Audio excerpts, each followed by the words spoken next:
In a small Appalachian town buried between thick, ancient forests, there stood a crumbling radio station, WZP 103.3. It had been off-air for over 2 decades, since the night of the last broadcast. The station was known for late-night horror storytelling, hosted by a charismatic but mysterious DJ known only as Red. One stormy night in October 1998, during a Halloween special, Red promised a true story so horrifying it could only be told once. Halfway through the broadcast, listeners heard him scream. Then silence. The station went dead. No one saw Red again. Fast forward to the present. A college student named Jess, working on her thesis about forgotten folklore, stumbled across WZP in an archive.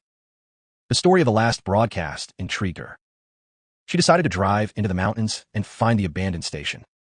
When she arrived, the building was barely standing.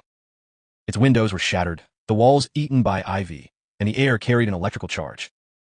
But what caught her attention most, the on-air sign, faintly glowing red in the dark. Jess stepped inside with her recorder running.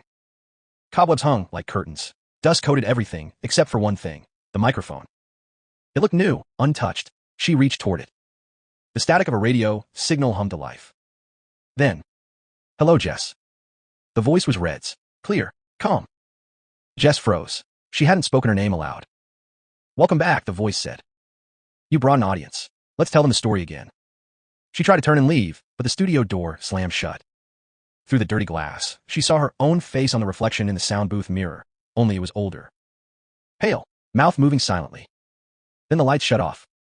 A voice whispered through the static. "Once you hear the story, you become the story." The station powered up. WZP 103.3 went live again. Across the mountains, anyone tuning in heard Jess's screams, cutting off suddenly at midnight. Now, every Halloween, WZP returns to the air. A new voice joins the static each year.